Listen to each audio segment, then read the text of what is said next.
What's more fun than listening to us in your car or at work every Wednesday? Seeing us perform an episode of Sinisterhood for you live. We're currently on tour, and the first leg of shows was a blast. We had so much fun. And next up, we're coming to Raleigh, Nashville, and Atlanta. Then we're going to go to Boston, New York, Philly, Chicago, and Milwaukee.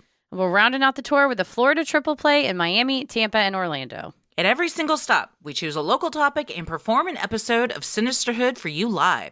We even throw in a fun bonus segment at the end where we get to hear from you in the audience. And boy, howdy, if we had some good ones so far.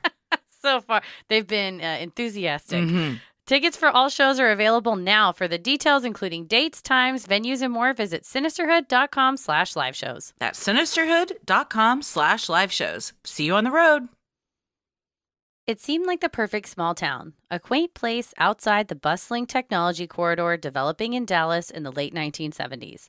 Men went to work, women volunteered at the church, but bubbling underneath the surface was a web of deceit that would eventually turn deadly. This week's episode is The Murder of Betty Gore, Part 1.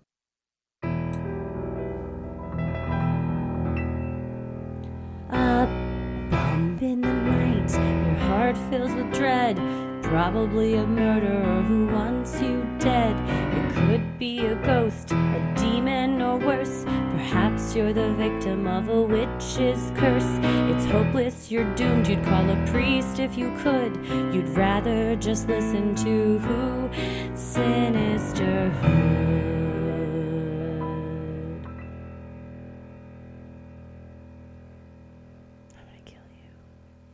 Well, this is a voted on topic from our Patreon subscribers, so thank you to everybody that voted. We gave y'all some choices, and this one is, I think, on the top of everyone's mind because of the new Hulu dramatization. Yes, dramatization. We have both watched it. Yes. And we both have opinions and thoughts. Hot takes. Well, and I see in our Patreon Facebook group, there was a whole discussion about whether or not dramatizations of a true crime incident is appropriate, or, you know, whether it's done with empathy. And I've really been, you know, punting this around in my brain. And I did come up with When They See Us on Netflix is a dramatization of the Exonerated Five in New York. And it's directed and produced by Ava DuVernay, and it had a lot of buy-in from the people involved. And so I think that's why, and it's a way to tell a story in a empathetic, interesting way that's going to get more eyeballs on it, that I think otherwise it's, you know, it's hard to say of, well, not everybody's really into true crime and they're not going to maybe listen to a podcast or read a long form article, or so it's a medium for being able to tell a story of injustice in a way that is empathetic. And I sobbed so hard on the plane that my comedy friend was like, did you maybe want to watch something else?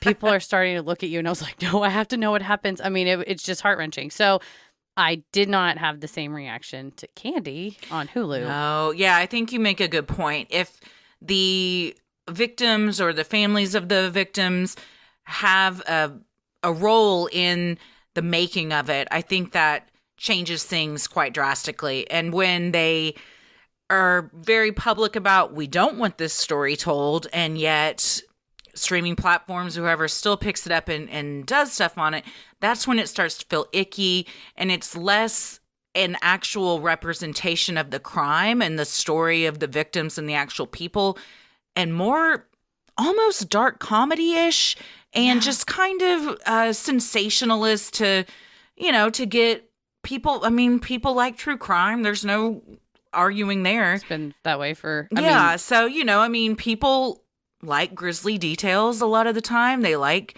you know, drama. So to me, that's what Candy was.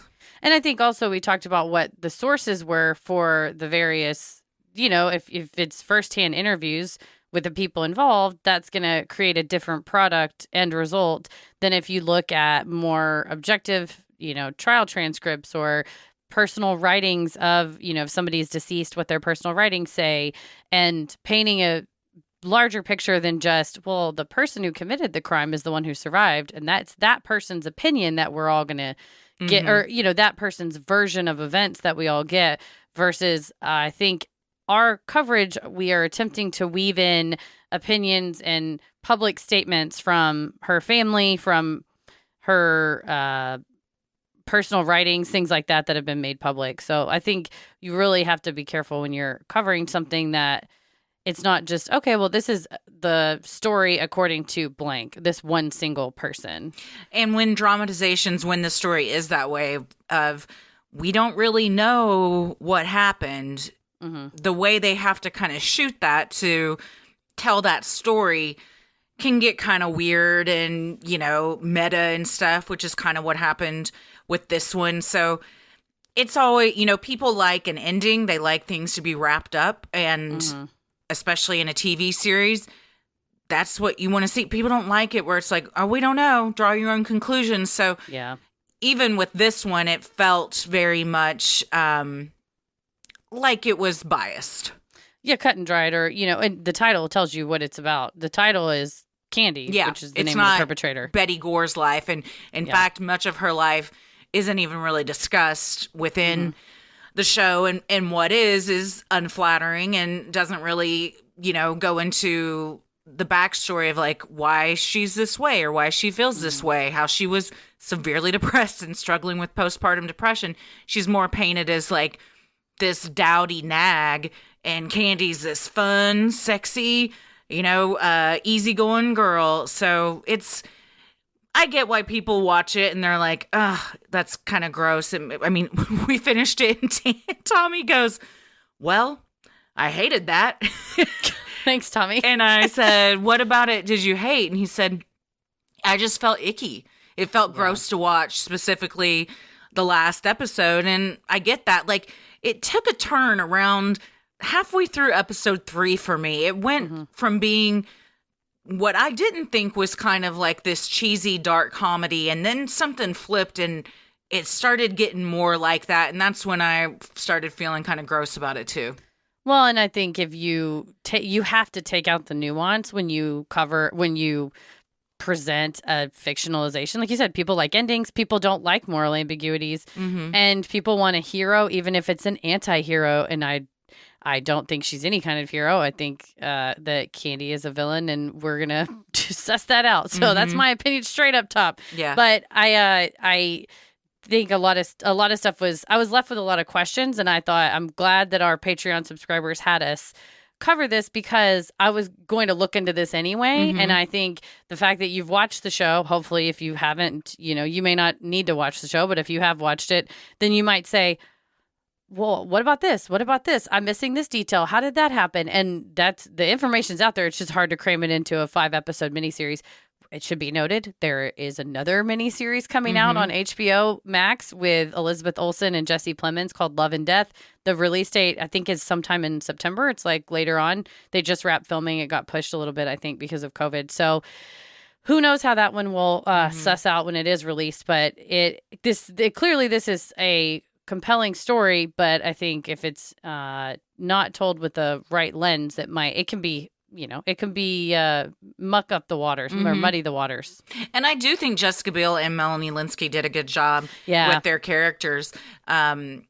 You know, and then there was a cameo by JT, who looked so different at first that I go, is that Justin Timberlake? And Tommy was like, no, it's that actor that looks like Justin Timberlake. I don't know what actor that is. And then about a minute later, who was it? It's Justin Timberlake.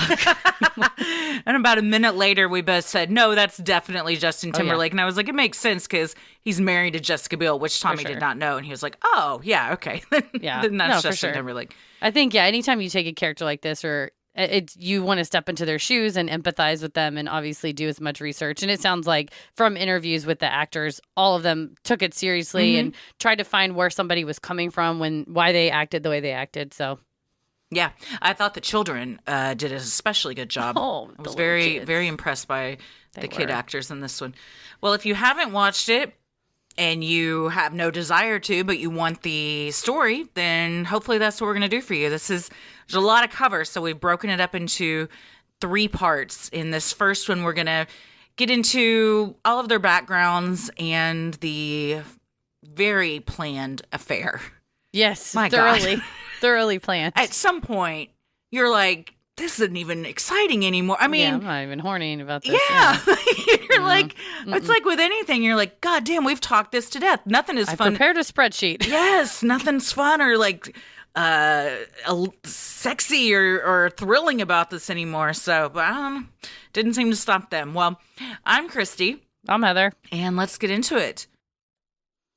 Candace Wheeler was born November 15th, 1949. As the daughter of an Army radar technician, Candace and her family moved around to Army bases, from France to Germany and Maryland to Texas. A wild child, Candy found herself playing what her mother deemed to be boys' games, and often dirtying up her nice dresses, according to the book Evidence of Love. And Evidence of Love is written by the authors of the Texas Monthly article. This came out in the 1980s, and then a made-for-TV movie was based on it. And it's largely based on Candy's testimony, interviews with Candy and the other survivors, and then Betty's family. And this scene particularly, they talk about her being a little kid running around in France. The army base wasn't complete, and they were playing, and she busted her face open and had to go to the ER. And that at the ER, she was crying, and her mom told her, "You need to be quiet. You're making a scene," even though she was like hit in the face and was like bleeding. Yeah, she shushed her, which She shushed her. plays into things later. Yeah, the article we will be referenced throughout. It, much like the book, was written by two men in the 80s. So the take on things is markedly different than if it had been written in 2022, I believe. By women. Yes, by women, yes. When she was in her early 20s working as an admin assistant in El Paso, Texas, Candy met Pat Montgomery, an electrical engineer from Dallas, 5 years her senior. Candy and Pat began dating after Pat's mother and aunt, who worked with Candy, set the pair up. They corresponded long distance while Pat was living in Dallas and Candy was still in El Paso. After months of letters, phone calls, and weekend trips, the two became engaged, then quickly married in 1970. 2 years into their marriage, in September of 1972, Candy gave birth to their first child, a girl named Jenny. 2 years after that, she gave birth to their son, Ian. The family settled in the Dallas suburbs, where Pat worked as an electrical engineer at Texas Instruments. And she said one of her dreams was to have 8 children and a big farm. But then she kind of said, I never really envisioned a husband, but I don't really know where I was supposed to get the 8 children if I didn't have a husband. So I kind of guess that's part of it. Sperm bank?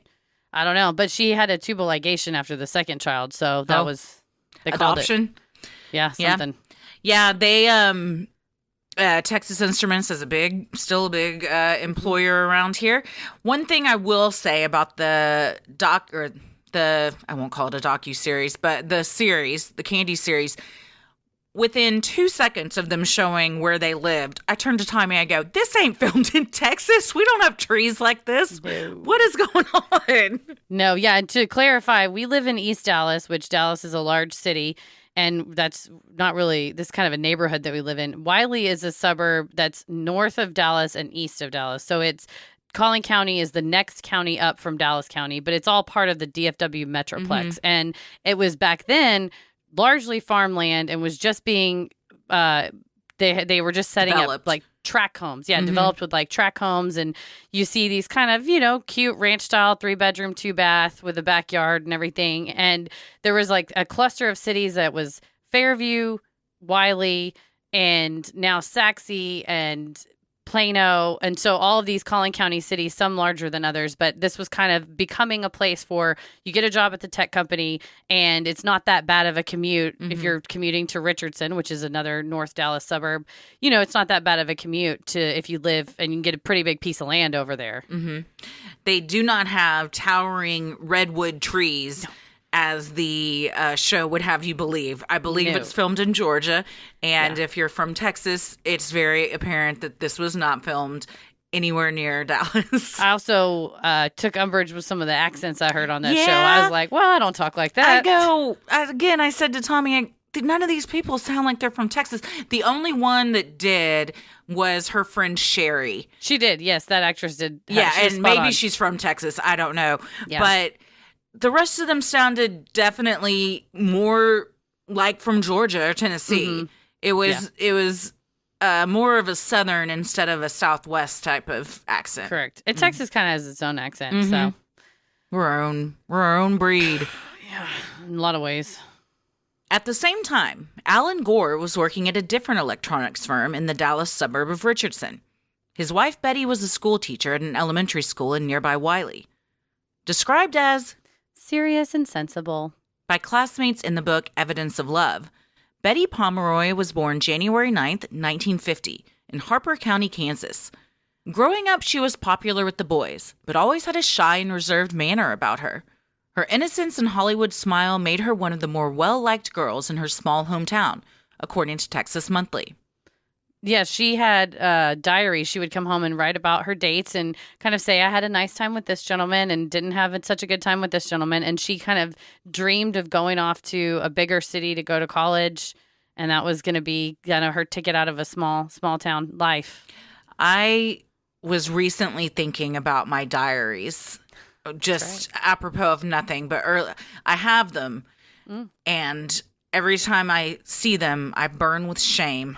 And I can't bring myself to fully read them, but I want to because we were talking completely offline earlier about something totally different, about not being able, well, actually, it was related to this. We were saying, how can anybody remember an exact conversation verbatim that happened years ago? And we were saying, we can barely remember stuff we said yesterday. And that's why I thought, I should go back and read diaries because I bet there's a ton of stuff from elementary school and middle school and high school that I have zero recollection of. Even stuff. So I found journals. I do have my journal from when I was evacuated from Hurricane Katrina, which I started it 2 months before that. So I started it before I went off to college. And then it's like, so excited for classes to start. And like, they're telling us to leave. So in that case, it was very fascinating. But also a lot of stuff about, boy stuff I had totally forgotten. But I started my writing practice in earnest, pretty much writing every day in like July of 2017. And there's stuff I wrote in there that were memories from my childhood that I had forgotten now, maybe because I've dumped them out on the page. But it was wild that I was going back and reading from only, 5 years ago. Like it wasn't that long ago going, that happened when I was a kid. And then you're reminded of it. And then this wash and flood of feelings that you haven't felt in forever because you forgot that comes back. And that was when I did read some of my diary entries. That's what happened. I thought I completely forgot that these things happened in high school. And it almost colors your perception of how your experiences were because I don't remember that stuff looking back. So my feelings looking back were different when I was reading that. You know what I mean? Well, your brain kind of protects you and maybe makes you forget stuff you don't want to remember. And a lot of the Texas Monthly and the Evidence of Love are taken from journals from before this kind of interaction started happening and then during, once the couples all start keeping journals and you start getting kind of verbatim stuff. But then, like you say, that's how you're feeling that day. We all change every moment. Sure. So it's wild to see, you kind of go set in stone. This is how she was. Well, it's like, that's how you were at that time that you wrote that. But we're all moving all the time. Yeah. We're all changing and growing. I should write more in journals because I do forget things so easily that it would be interesting to go and look back. Same with baby books. I'm terrible about keeping baby books. But at the same time, I don't want my journal read in a court of law one day if push comes to shove. I don't really particularly write about like I'm mad at so and so today. I'm mostly like we're in Detroit. I had coffee at this coffee shop. Whatever. So more like where I was and what I was doing. But in that case too, if someone said, "Okay, where were you on June 17th, 2022?" I would be able to say, "Okay, well, let me check the notes." You can't hide. They're like, "We know that you were at a Starbucks in Detroit, Michigan on this day." But you always at a Starbucks.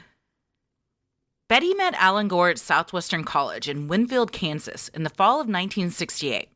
He was a senior teaching a freshman-level math class, and she was one of his students. After a courtship stemming from private tutoring sessions, the pair married in January of 1970, a decision that surprised Betty's friends and family. Texas Monthly reported that they didn't understand what Betty saw in Alan and felt like he often came across as stern and snobbish. He also doesn't look like Pablo Schreiber. He looks nothing In fact, I believe you said, how dare they, when How we were dare they. looking at the casting and we had pictures of real life Alan and Candy Allen side by side, not even remarkably, not even in the same They did him a ballpark. favor. They did him a favor. Yes. Oh, yes. The Gores first lived in New Mexico, and later, Alan's work took them to Texas. Alan and Betty finally moved to their house at 410 Dogwood Street in Wiley, Texas, in April of 1977. They settled in with their daughter Elisa, born in 1974, and their 2 Cocker Spaniels, Princess and Cheeto. After the birth of Elisa, Betty had struggled with postpartum depression and often expressed to Alan her distaste for being left alone. Still, Alan's job had him traveling, though he tried to request assignments to avoid it. I mean, at times he was working up to 55 hours a week, and she was teaching school, but of course during the summertime, she's just completely home alone with a young child. With the baby, yeah. And she had trouble. She said that the kids in Plano were maybe a little immature, but the kids in Wiley, when she started teaching them, were kind of aggressive and borderline mean. Mm-hmm. Yeah, and she didn't feel like she had much control over her class.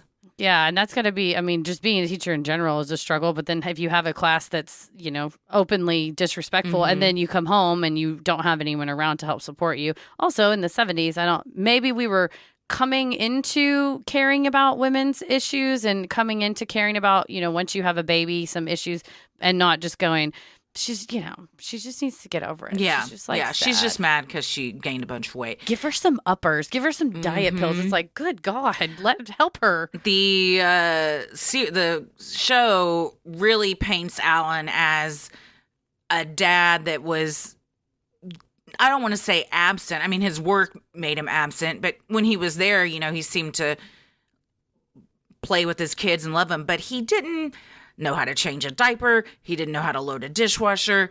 There's a scene where, Betty's up with the baby trying to do everything, and the baby's crying, and he's just going about his morning making himself breakfast with the bottles and formula sitting right there instead of offering to help. And, I think that was also indicative of the times that women weren't getting a lot of help in terms of childcare, and it was still very much these gender roles. Oh, for sure. And in one of the journal entries, she had said, well, I really love having a nice home for you, but it's also really exhausting. And then I feel guilty about how exhausted I am and how I want help.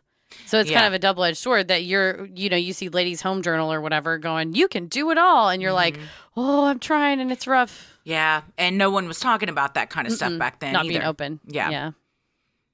Both the Gores and the Montgomerys attended the First United Methodist Church of Lucas. The parents were involved in the church choir, with Alan and Candy each playing on the church's volleyball team. The Gore and Montgomery children attended vacation Bible school together. Soon, Jenny and Elisa became close friends and started having regular sleepovers.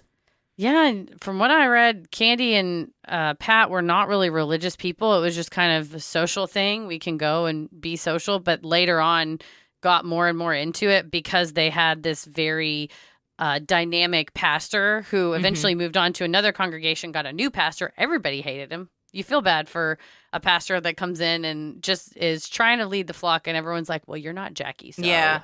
It's like a boss coming in after everybody had a great boss. You're like, well, you don't do things the right way.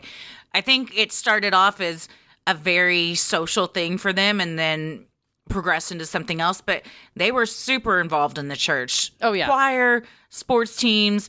They, their kids were very involved. So they were up there all the time, specifically Candy and Betty, helping out with preparing meals and stuff. And it was one of those small town churches where, there's a big kitchen and the patrons, specifically the women back there, would go and fix lunch. And after church, after service, you all have a big lunch in the rec room or the cafeteria or whatever it is. So it was very intimate and homey, and everyone felt like a family. And that was kind of their whole social group was based around people they met in the church.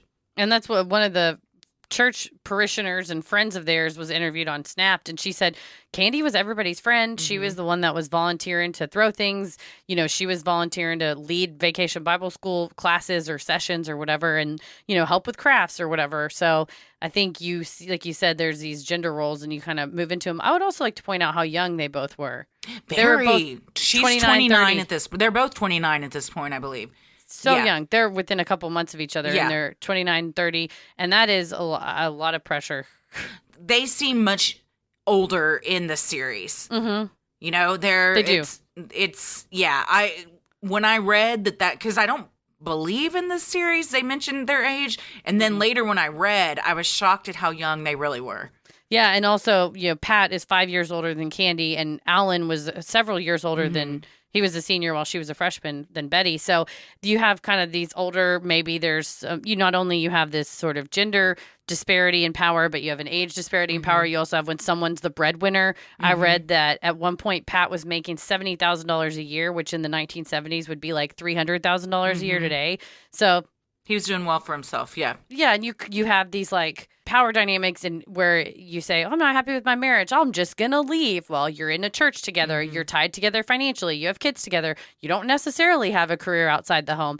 So you sort of see how it's difficult given the time and also given just all the factors of their lives. For sure. Sinisterhood will be right back.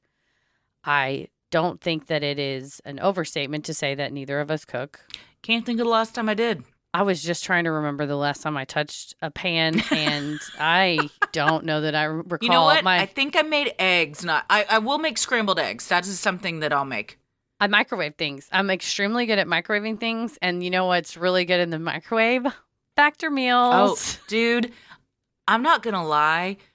Like, I'm not just, yes, we're getting paid to say they're good, but they are delicious. They're so good. Like, I am blown. I was telling a group of adults at a child's birthday party the other day. I was like, I'm not blowing smoke up your ass. They taste like chef prepared meals. They're so good. And when you microwave them and then you like put them on a plate, you feel like somebody cooked this for you. It doesn't even, it's not like the other competitors where it's all watery and you're like, well, clearly this came out of a microwave thing.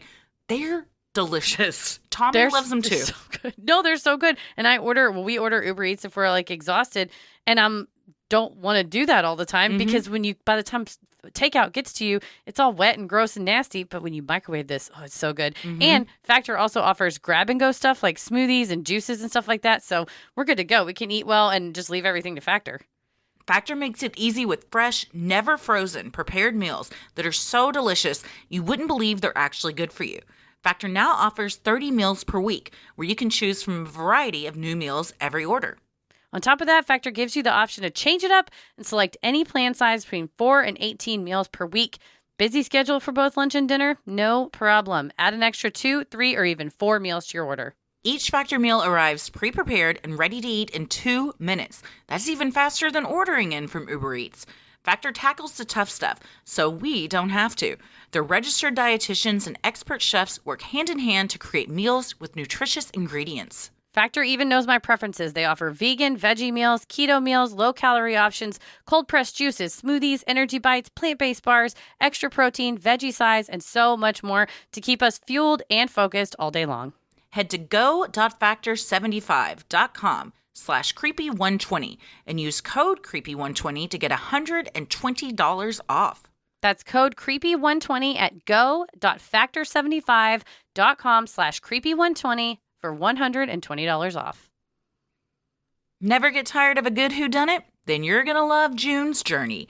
You play as June Parker, an amateur detective investigating a series of mysteries, full of twists and turns around every corner. You get to put your powers of observation to the test, you sharpen your sleuthing skills, and you get to really relish the thrill of solving a case. Whether you're craving a good mystery or you just need to get away for a while, June's Journey is the perfect game for you. Sit back, relax, and let your inner Sherlock escape to the glamorous Roaring Twenties. You'll search for hidden clues to solve mystery after mystery across thousands of vivid scenes. And with new chapters each week, there's always a new case waiting to be cracked. It's just you get there, you get to solve the mystery overall, then you get to go to each room and find objects. And if I'm just after a long day of, researching, writing, sometimes performing, just want to kick back and turn your brain off, but still let it run its course. It's a Russian nesting doll of games. It is. You got a game and a game and a game with June's Journey. There's a detective in all of us. Find your inner detective. Download June's Journey free today on the Apple App Store or Google Play. John Bloom, co-author of Evidence of Love, told Oxygen, Candy was rebellious and always had an eye for the boys. She was always trying to live a more exciting life. One of those boys she had her eye on was Alan Gore, her teammate on the church's volleyball team. According to Evidence of Love, it was at one of the volleyball practices that Candy began to set her sights on Alan. Because of a lack of other options? Yeah, it's, in the show, you're like, okay, I get it. And then once you see the real pictures, you're like, I'm not getting it now. But it's a small town. I don't think there's a ton of pickings. Yeah, yeah. For several weeks prior, Candy had talked to her girlfriends about her desire to have an affair. Candy thought her life with Pat was very boring and yearned for passion, telling her closest friends, I want fireworks, according to Texas Monthly. When Candy and Alan collided into one another during a play at that night's volleyball practice, sparks began to fly for Candy. Feeling an attraction to Alan, Candy made the bold move to express her feelings to him later that week, after choir practice. She then proposed that the two have an affair. By all accounts, Alan wasn't the typical man a woman would ruin her marriage over. He dressed blandly, had a receding hairline, and wasn't in the best of shape. But what Alan lacked in the ways of conventional good looks, he made up for with his personality. Candy appreciated his sense of humor, and that he enjoyed the same things she did, going to church, spending time with his kids, singing, and sports. The two saw a lot of each other due to their shared interests, and Candy had convinced herself that the attraction she felt to Alan was mutual, according to Texas Monthly. She said that they would talk longer, than other parishioners might with one another. Things would linger. Occasionally he'd give her like a sly little wink. So in her mind over these weeks, she's convincing herself that he's into me too. So then when she approaches him about having an affair, she thinks it's probably going to be pretty cut and dry. And I think, too, you see what you want to see. He could have just been being friendly. Yeah. And you go, all right, I'm going to make my move. Yeah. Alan was flattered by Candy's admiration and couldn't deny that he was interested in the proposition. Candy was the complete opposite of Betty. She was petite, blonde, had an easygoing disposition, and was generally loved by all. It didn't hurt that Alan was also sexually attracted to Candy. Conversely, Alan found his wife Betty needy and had grown weary of her constant fear of being alone. She didn't enjoy her job as a teacher and often brought those frustrations home with her. Alan and Betty's sex life had also become robotic. The two only engaged in the act when Betty was certain she was in her most fertile cycle, as she was wanting to get pregnant with their second child. Still, Alan didn't want to hurt his wife and feared what an affair would do to their marriage. And I don't know if it's personality or sign of the times, but if you notice that your wife has an irrational fear of you leaving on work trips, or an irrational fear, or says, I'm devastated when you leave the house, the answer is not, ugh, you're so clingy, I'm leaving, get out of here. It would be like, let's explore maybe why you felt that way. Yeah. And I can, like I said, it could be a sign of the times, personality, whatever, but I think that the answer is not to have an extramarital affair. She definitely was not receiving support, and she wasn't from the area, so she didn't have a ton of friends. And in small towns like that in Texas, or probably a lot of places, if you're not from there, then it can be hard to get into the inner circles. You're considered kind of an outsider, and it's hard to kind of find your footing. It's already hard to find your footing as an adult in a new friend group anyway. So she was not getting a lot of support. She didn't like her job. She was trying to plan having the second baby around the job so she could have her in the summer and wouldn't have to take off time work. So, Alan kind of thought, well, this is kind of killing the vibe, the romance, but at the same time wasn't doing anything to try and help that at all. No, and seemed frustrated and sort of irritated from, interviews and some of the literature you read on it. And it's in the show, they really portray her as kind of this weirdo that can't have a conversation. But I think you are right. It is sort of an inner circle. As much as welcoming as a church family can be, it's also, well, she's kind of like an oddball and we don't know her. And her parents lived in Kansas. They had gone from Kansas to New Mexico and then to Texas. So you're losing friends that you make, even if you start to make friends. So, and you can't, the connection is so much harder. You got to know people's address or know their phone numbers. People may have moved, your high school and college friends. So it's extremely isolating. And for him to just be like, I don't know, it's kind of irritating that she doesn't want me to leave. She's like the only person you know. Right. In a town that you drug her to. You get to go to work and have coworkers. And in the summertime, I mean, I guess, she has coworkers in theory at the school, but it was a new job for her. She had been in Plano and then she moved to Wiley. So it's like, and you've she didn't isolated like it. this. So, it's not like you're looking forward every morning when you get up to go to work of what the day is going to bring. You're dreading it. And then it, eats up your time at home too. He said she would spend a lot of time grading papers and stuff, which all teachers have to do at night. So, because he said, well, we don't really have sex anymore. I guess, she comes home and grades papers, so we're not spending a lot of time together in the evening. So then we don't really want to spend time together in the bedroom. But if you want it, you'll find and not by want it, I don't mean just sex, but like you want your relationship to improve and feel closer, you'll find time to do that. And instead he was just kind of making excuses of why, well, it's all kind of her fault. Yeah, she was, man, I really didn't want to go home because she was like really irritating me with being scared all the time. I'm like, maybe let's look into that. Yeah, it sounds like she has severe anxiety. Yes, you've isolated this person from her support group and then you're annoyed whenever she is reacting in a completely natural way. For weeks, Candy and Alan discussed the pros and cons of having an affair. Candy even made a list detailing the whys and why nots.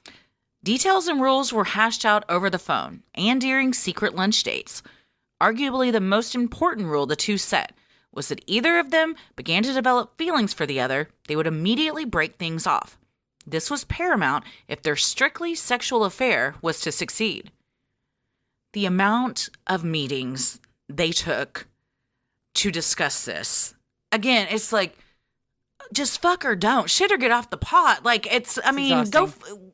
Was he the only person? Like, at some point you're like, okay, if I'm really trying to step out, I've gone far enough. Like, I'm just trying to get laid. I'm not trying to have like HR meetings every day. Yeah, she's like, we need to do some evaluations and discuss it. But I think it was her more trying to convince him. Yeah. And he's an analytical person, he's an engineer, so he has to think of every possible contingency. But like she said, saw his love language was list. Yes, and like my love language is logic. Yeah. Same though. According to Texas Monthly, Alan was much more concerned about becoming emotionally invested in the affair than Candy. When he told her this, Candy was very matter of fact. Alan, as far as I'm concerned, this is just for fun. I'm not serious about it. It's just a companionship thing, and we shouldn't be afraid of it. Whatever happens, we'll do it for a while, and then it'll be over. Eventually, after weeks of discussion, Alan decided to pull the trigger. They were ready after the lists were checked off and checked twice. And she even said at one point, as much time as we're putting into discussing this, you got a lot to live up to in the bedroom when it gets to that point. And he said, yeah, I've thought about that. Well, that's another contingency. And if I'm not mistaken, I believe it's an evidence of love that Betty was the only woman Alan had ever slept with before. I believe that is true, yes. And I also, that Betty had slept with other people besides Alan, but I think Alan, yes, was not very experienced. Yes. Which Candy quickly discovered. Finally, on December 12th, 1978, at the Continental Inn in Richardson, Texas, the two met for the first time. Alan came from his office nearby, and Candy drove over from her home in Wiley.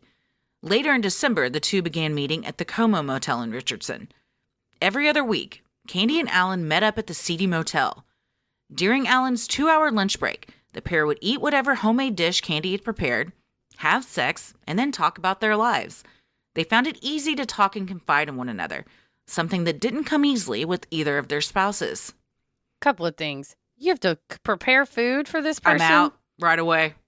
I'll take you a factor meal, but I'll be goddamned if I'm getting up early to make you chicken cacciatore and all beef teriyaki strips and shit. I mean, she wasn't just like taking Taco Bell. She was making sandwiches. No, it was full on like meals with salads and homemade desserts and shit. I mean, who has the time for that? Also, right after eating, come on. Nah, yeah. That doesn't seem comfortable. No. And the Continental Inn was $29 for a room, but then the Como was only $26, so they moved to be more economically efficient. Really? And the Como, I believe, is still there. Oh, it's still there. You can see it off 75, and right before you get to, I think it's past Beltline before you get to Campbell. It's a very iconic sign because it kind of looks like the 70s motel thing you would see in like Vegas with kind of the diamond shaped, sign with the letters on each one of the diamonds, COMO.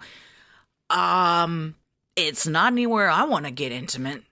New, and it looks the same, like it hasn't been changed. No. She said she liked the seedy nature of it, that it made it more illicit. On the show, she said, I hooked up with Alan at a motel in Dallas, and I was like, it was actually in Richardson. Don't try to say this was a Dallas. Don't try to say it was. I mean, it's a suburb. It's technically Dallas County. Yes, that is true. It's in the county, but yeah, that was interesting. The logistics, even further logistics of, well, it's the same distance and it's $3 cheaper. Why don't we just go to the cheaper one and save $3? And I mean, the rules that they came up with, specifically Candy, she took care of everything. She found the hotel because he got a 2-hour lunch break, which is an incredibly long lunch break. It's generous. Yeah, she drove over to a motel by his work and then would take food so they could make the most of the 2 hours. But yeah, I'm not trying to bang after eating a 3-course meal. That sounds terrible. Despite the planning, I don't agree with the outcome. Candy and Alan became quite close. They looked forward to their illicit meetings, not only because of the sex, but also for the conversation. Soon they began exchanging small gifts and cards. Candy would even leave Alan surprises under the windshield of his car on weeks that they didn't meet up. Their number one rule of not becoming emotionally invested seemed to be faltering. No gifts, no notes, no gifts, no flowers. That's love stuff. This is love stuff. And beyond even the gifts, the emotional bond that they're forming and the conversations, that's where things get very tricky. There's a lot of different forms of cheating, and they are both emotionally cheating and then sexually cheating on their partners. But the emotional stuff, I mean, I've never cheated on Tommy, and I will never cheat on Tommy. But I have heard that the emotional side of it is what keeps you going. Oh, that will keep people cheating? Yeah, because if you're lacking that in your own relationship. Oh, yeah, for sure. Like, you can go out and get banged by a lot of people. But, to find someone that you... I love your confidence. You're like, I could catch a dick today. I don't mean me. I mean the general you. One could. Especially nowadays. But finding someone that you connect with and that the conversation's easy and that you can confide in and you feel like you're actual friends. And they weren't just talking about the sex they just had. They were talking about their lives. I mean, they would lay there and talk about their spouses and man, things are really hard with Betty right. They were each other's therapists. They'd talk about their kids. And so they're sharing very intimate details and then also being very intimate with one another sexually. And not being intimate with their partners at home. Yes. And also not having that type of intimate conversation with their partners at home. So it's driving the wedge between each of them and their spouses further and further. And yeah, like you said, they're talking about hopes, dreams, and fears. That kind of stuff bonds you. Oh, yeah. Regardless of, gifts and chicken cacciatore. In February of 1979, Candy realized she was guilty of not sticking to the arrangement she had so meticulously planned. She had developed feelings for Alan. During one of their afternoon meetups, she confessed her feelings and told him they needed to stop sleeping together. I don't want to fall in love with you. We're getting serious, and I know this is a temporary thing. I don't want to deal with myself later if we go too far. In the book Evidence of Love, Alan convinced Candy he had a firm grasp on the situation and that there was no reason to end things just yet. It won't get too serious if we don't let it get too serious. I think the relationship is temporary too, but we've got to let it run its course. Realizing how much she would miss Alan if she ended the affair, Candy agreed to continue their relationship. And again, this is conversations that are remembered years after Yes. the fact that they happened. So, yeah, quoting. And it's one side of the, well, I guess two sides. We have Candy and Alan's side, but we're not getting any information from Betty as to when Alan comes home, maybe what that's like for her.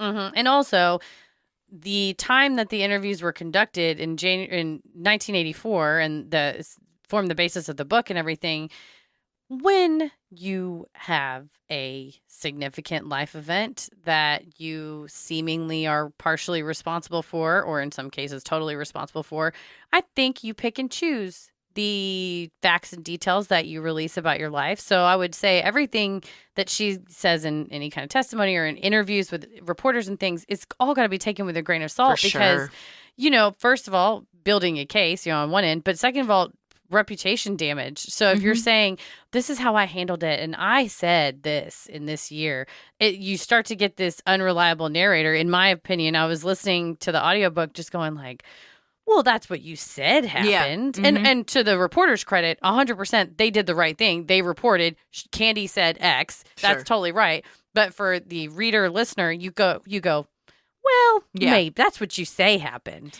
And it might not even be that she is consciously trying to lie or change the narrative. It also might be she is.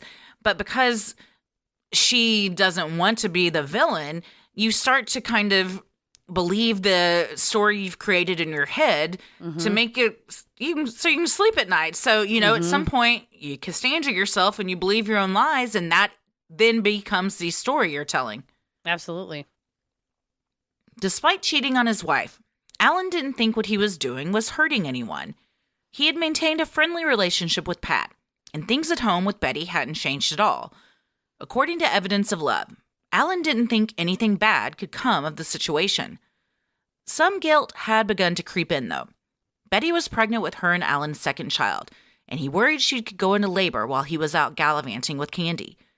After Candy returned from visiting her parents in Georgia, he told her they needed to put their affair on hold so Alan could focus on Betty for the next few months. That would be a real big way to get caught, is if your wife goes into labor and you're at a motel. And they don't have cell phones. No. So you just have to get back to work. Yeah, she's calling your work like, where are you? The work's like, well, we got to wait for him to come back from lunch. And yeah. He takes the full 2 hours every other Tuesday. Mm-hmm. Candy agreed and even found herself relieved. She was disappointed that the sex with Alan hadn't improved, according to Texas Monthly. The publication also reported that she had grown tired of always having to make lunch and leave gifts for Alan at his car, things he had come to expect. Much like Alan didn't feel awkward around Pat, even though he was sleeping with his wife, Candy didn't feel awkward around Betty. The two remained friendly at church and saw each other frequently because of their daughter's friendship. Completely in the dark about what was going on, Betty was thrilled when Candy threw her a surprise baby shower in June. And then later, there was a second baby shower that someone else threw and said, well, we need a place to host it. And she let them use her house. So she's the audacity.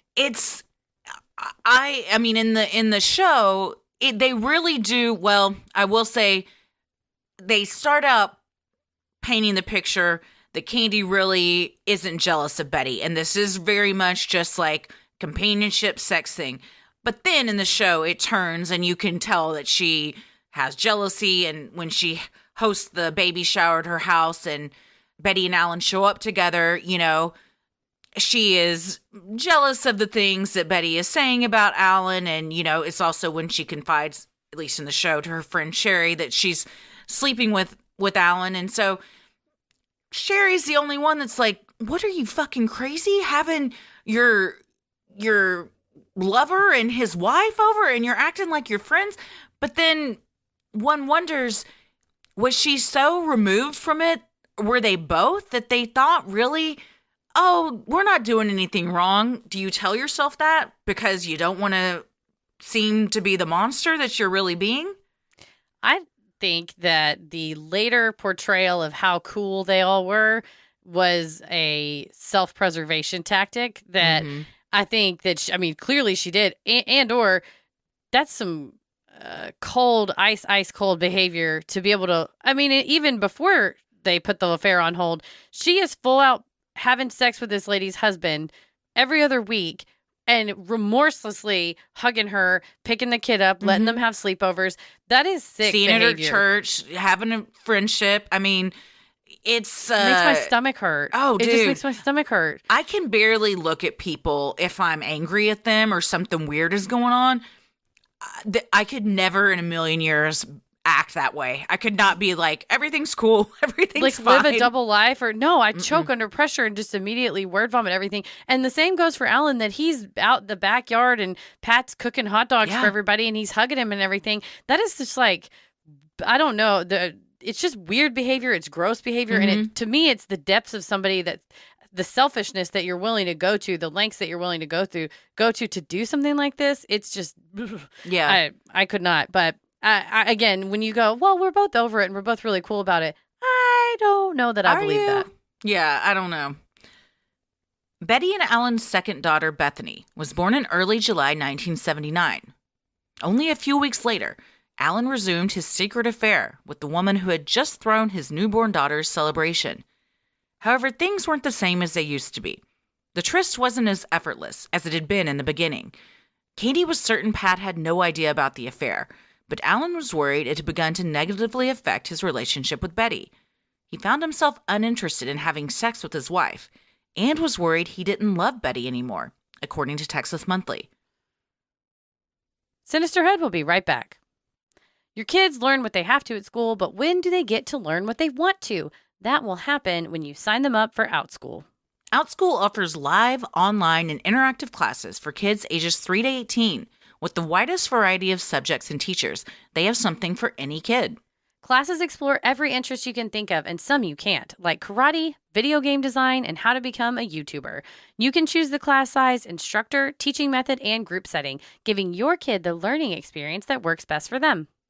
It's like master class for kids. It is. It's awesome. You can pick like what you're interested in and just do a little, like, you want to learn about karate today, Ella? All right. You want to learn how to become a YouTuber? Let me tell you. Okay. Paris spoke at a class of fourth graders, and he goes, I'm a filmmaker. And they're like, you mean like YouTube? How do I do YouTube? Every single one of them wanted to be a YouTuber. So if you have a fourth grader, I guarantee they'd love it. OutSchool brings kids together around their shared interests, helping them fall in love with learning, build confidence, and make new friends. OutSchool helps kids explore their interests and discover new ones. Right now, for a limited time, you'll save $15 on your child's first class when you go to outschool.com/creepy and use code creepy. That's OUTSCHOOL.com/creepy. Code creepy to save $15 off your child's first class. Outschool.com/creepy. Code creepy. There are some amazing doctors out there, but really the only ones that matter are the ones who actually take your insurance. With ZocDoc, you can focus on doctors who are in-network, putting you on the path to see the doctors who are right for you. No more wasting time hunting down Aunt Shirley's cash-only chiropractor or trying to go to the dentist your coworker recommended who's out of your network. We've both found doctors on ZocDoc. Yep. I'll tell you right now, it is a huge bitch to go through the whole rigmarole of finding doctors that take your insurance and trying to go through your insurance's website to do that.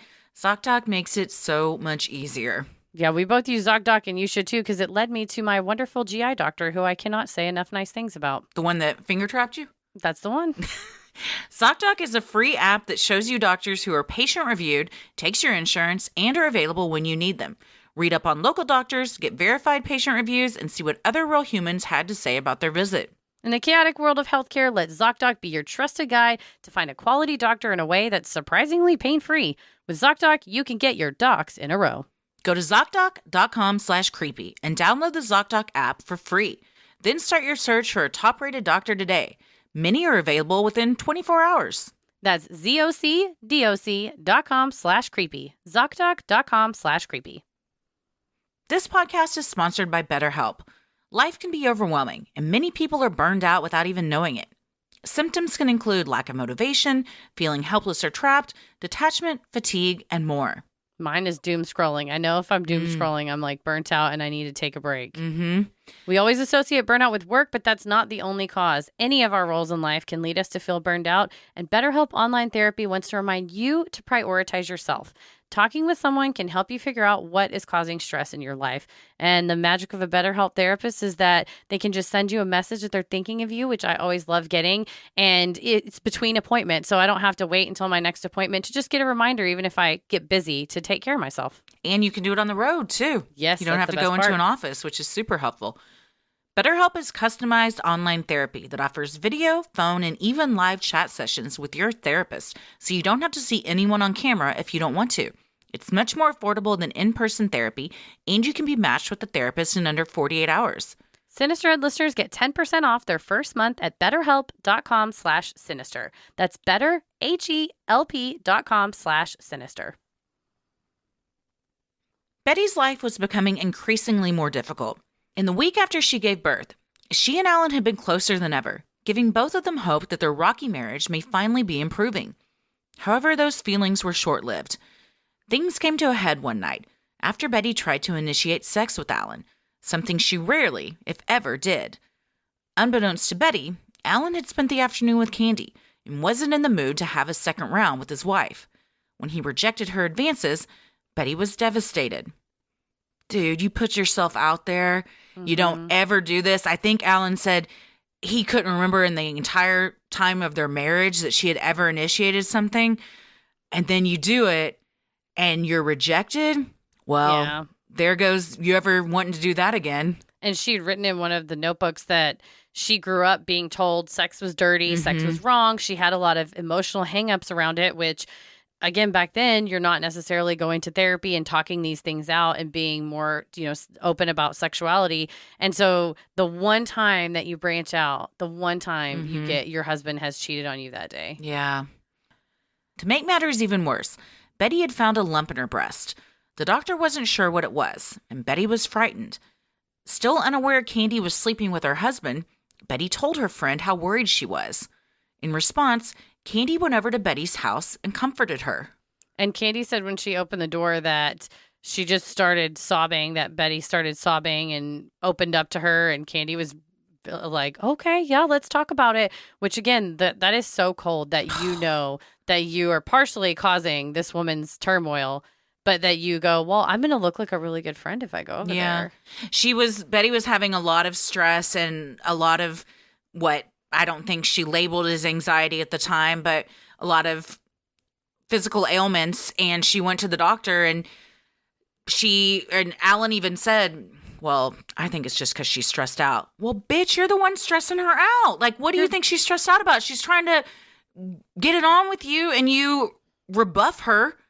Cheated on her. Yeah, you're cheating on her. Rejected She her. doesn't know that yet, but she's got to know. You have a feeling. You have a sense. And even if she doesn't, she's getting very little help with now 2 children. He's gone still all the time. So even if she doesn't know, he's actually stepping out on her. Before that even, she wasn't in a happy place. And now she's got to be even less happy because whether he wants to think his affair has zero impact on what's going on at home, that is not how it works. I can't imagine anybody having an affair and it affects nothing going on in your home life, because eventually your spouse is going to find out and then it 100% is going to affect things. Well, and what it just did, especially with this rejection, but also just from the energy that it takes to pay attention to someone and listen to someone's problems. And if you listen to Candy talk for an hour about her problems at lunch today, you get home and your wife wants to talk about her problems. He's like, I already listened to someone talk about their problems for an hour today. I need to go to bed. So it is affecting it, even in small ways. But I think that's a very arrogant thing to say. Well, I've got this under control, and it doesn't. It doesn't affect her at all. And yeah, they were putting Betty on tranquilizers. They were putting her on pain pills. She had stomach problems. And I think a lot of the stuff was, she may have truly had physical problems, but I think a lot of it was physical manifestations of anxiety and depression. Worried Alan was no longer in love with her, Betty agreed to attend a couples counseling program affiliated with their church called Marriage Encounter. Alan had suggested it months earlier after seeing how it had improved some of their friends' marriages. At the time, Betty was reluctant. Now, she proposed the two give it a shot. The 3-day Marriage Encounter retreat was a success. Betty and Alan left feeling closer than ever and hopeful about the future.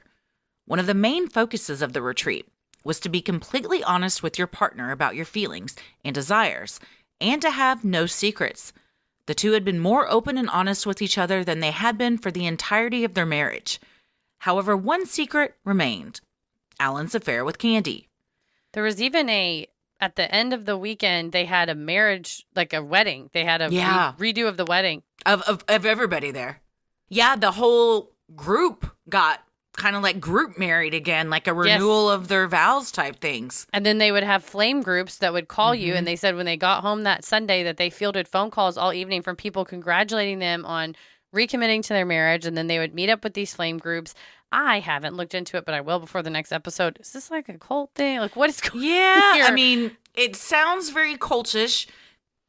I also haven't looked into it. In the show, they do this thing where you would you have like a phone tree. I think they called it a ring tree. And you would call the person on your ring tree and let it ring once and then hang up just to let them know you're thinking about them, much like the lamps that my brothers and mom had. But I told Tommy when their phone rang and it was like 10 o'clock, I go, I'll be goddamned if somebody, when I have 2 kids sleeping, calls my house and lets the phone ring. And the phones in the 70s rang like a fucking fire engine. Yes. You can hear it down the street. It's wild. Yeah. It seemed to help them though. And however, if you're going to go all in on a marriage encounter and go on a 3-day retreat, and the one thing that's like why you're there is the thing that you don't come clean about, then what was the point, Alan? Yeah, you weren't doing that right. With the new baby and the ongoing counseling, Alan began to feel guilty about the affair. He also noticed Candy's increased neediness, getting angry with Alan if he had to cancel one of the rendezvous. This time, he was the one to call it off in November of 1979. Candy was not happy, telling Alan, I'm not sure I can deal with not seeing you. According to the book Evidence of Love. Indeed, Candy loved Alan. They had both become dependent on one another to fill the emotional connection that was lacking in their marriages. After much deliberation, however, the two agreed to stop seeing each other and just remain friends. And after the marriage encounter, the whole thing in the marriage encounter is writing love letters to your spouse. So then Alan writes a love letter to Candy, kind of the kiss off. The kiss off, literally. The kiss off, love you. And it's in it, he says, well, I'm shutting this down. I think it's for the best. We've had a lot of good times. And sort of details everything. A little wrap up, recap. Write it and regret it, Alan. Yeah. And he signs his name to it. So. Yeah. After the affair with Alan ended, Candy and her friend Sherry would go dancing at the Currency Club in the basement of the Marriott Hotel when their husbands were out of town. They would flirt and dance with strangers, but didn't pursue anything serious. Candy then met a man named Richard at the mayor's Halloween party happening next door. Richard asked Candy for her number, and she gave it to him right away. They met up for breakfast at the Marriott in North Dallas, and Richard asked her to go upstairs and have sex. She agreed. After that, they met regularly at a friend's apartment in North Dallas for sex. They spent time out of the bedroom as well, going Christmas shopping together at North Park. Candy later described Richard as emotional, asking more of her than Alan. Richard promised he could make Candy happy if they got married, and he would get truly upset if Candy canceled a date. After a few weeks of tryst, Candy broke it off. Richard was furious and called her repeatedly. She made it clear it was over. In an effort to reignite things with Pat, Candy signed them up for marriage encounter, but did not find it as successful as Betty and Alan had. Yeah, she said that this guy sort of turned and started planning the future, getting jealous of her husband, and she thought it was weird because he was like a traveling salesman, so she figured he had done that before, but shut it down. And then the marriage encounter, she and Pat kind of made fun of it. It said they walked back to their rooms and were mocking everybody. Then they eventually kind of got into it, believed it, and then afterwards you were supposed to have this homework, like lifelong homework. You're supposed to write these letters, and that they stopped after a couple weeks and were like, well, we're talking more, so we don't really have to keep up with the homework. Again, even with her affair with Richard, you see it more than just sex. Going Christmas shopping at North Park. He took a picture of her with Santa. Great Christmas shopping at North Park. They do the mall up. Fantastic. It's a whole thing. So I get it. It's the best mall we have in Dallas. Yeah, but like you're doing stuff that you would do with your spouse. Mm-hmm. And it's not, and it doesn't even give you the fulfillment you're looking for. And that's what she tells her friend. I'm breaking off because the sex is okay. It kind of like, it runs out of its excitement after a while and it becomes more routine.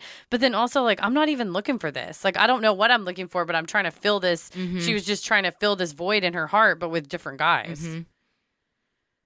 Looking for satisfaction, Candy also enrolled in special advanced English classes at Plano High School, where she had read poetry and tried sharing it with Pat. He had no interest in the written word. Candy then took up painting, which inspired her to start a business painting and wallpapering houses with her friend Sherry. So yeah, she's just trying. She's bored. She admits she's bored. She's, trying to find anything that will kind of spark an interest or be like, oh, maybe this is what I want to do with my life. Mm-hmm. Meanwhile, the Gores got more into Marriage Encounter.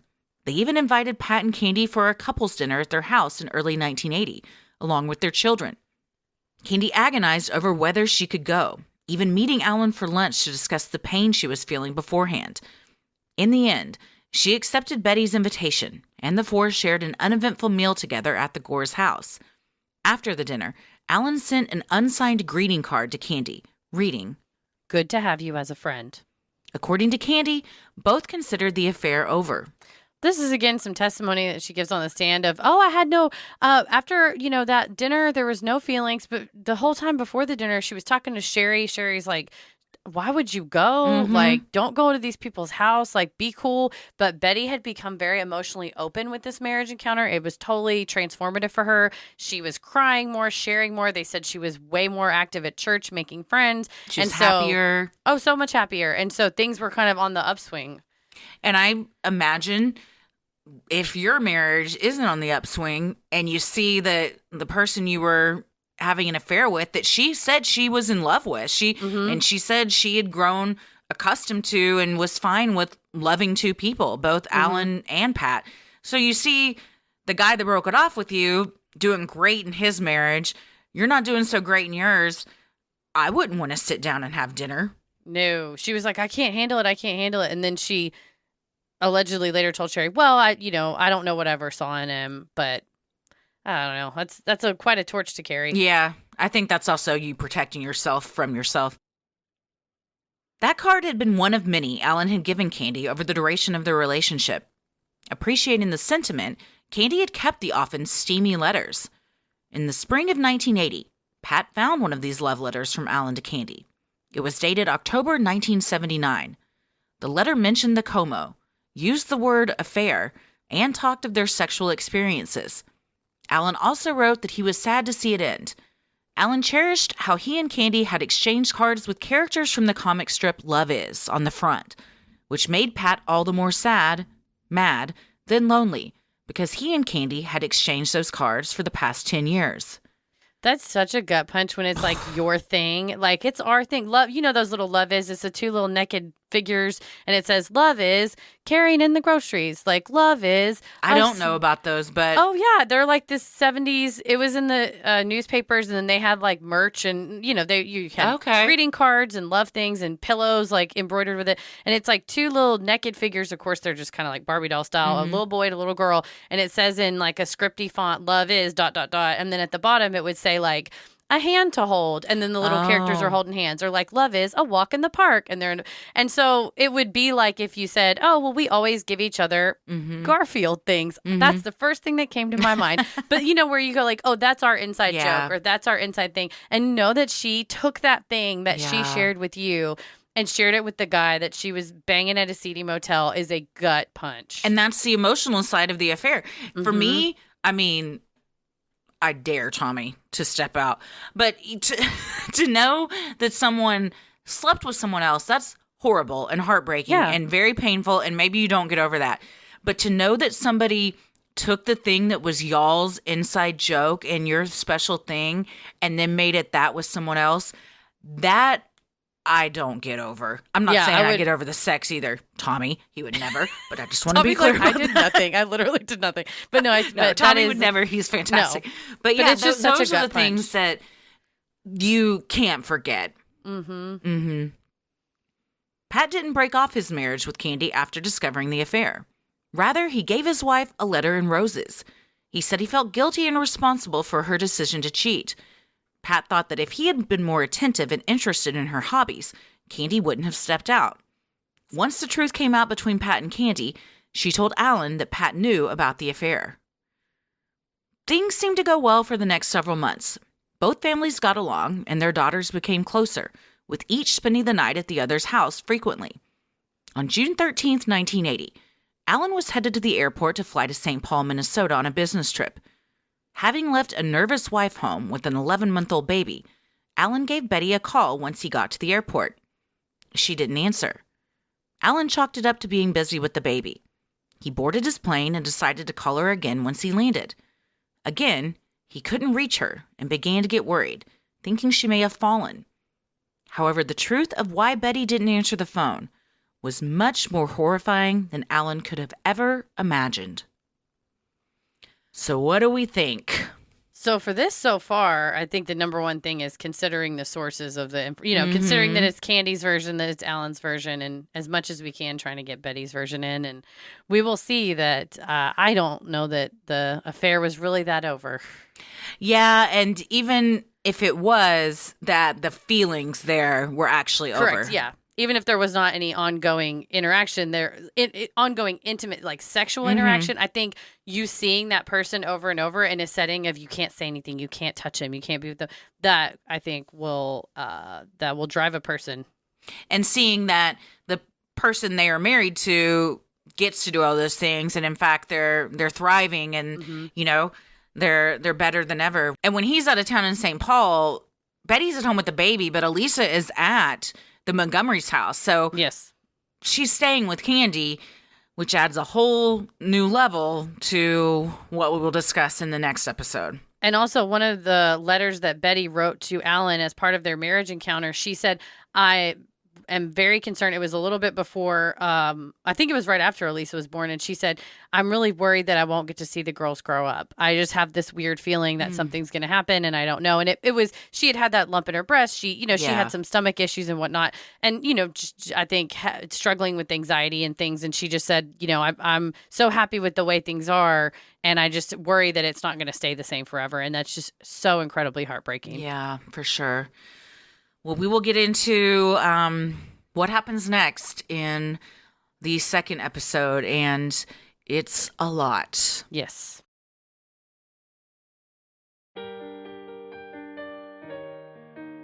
We love providing Sinisterhood to you at no cost, so if you like what you hear, consider supporting the show by donating to our Patreon. We're a small operation, creating the show for you by researching, writing, recording, and producing it ourselves. Any amount is sincerely appreciated and helps offset the cost of making and hosting the show.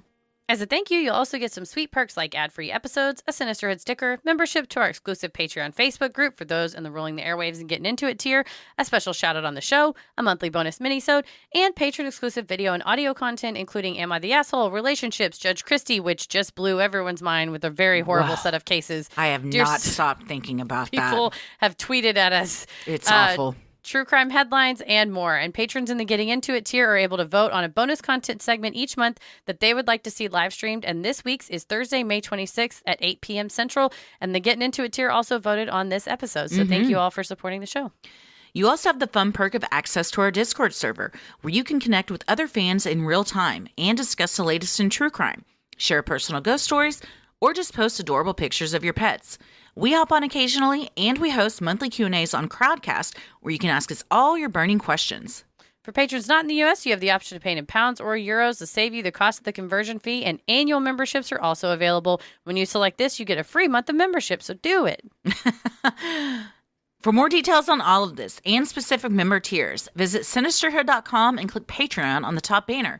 Make sure you stick around after our sign-offs to hear your shout-out. And so many of you have been tagging us in pictures of you sporting your sweet Sinisterhood merch. Keep those pictures coming. You can get some cool swag like t-shirts, mugs, totes, and even clothes for your kiddos by visiting Sinisterhood.com and clicking shop on the top banner. You can also visit Sinisterhood.com and click on live shows on the top banner to get your tickets for the tour we're currently on. It's going great. We go out again next week. We're super pumped. We got some great topics, so we would love to see you there.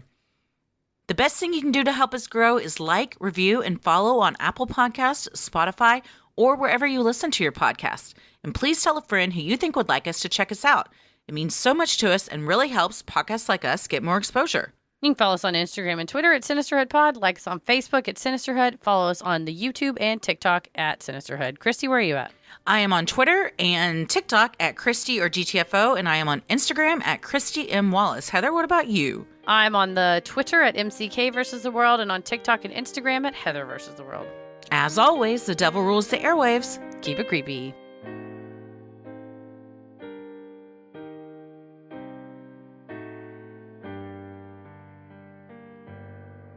Hey everybody, thank you so much for supporting the show on Patreon. Here are your special Patreon shoutouts.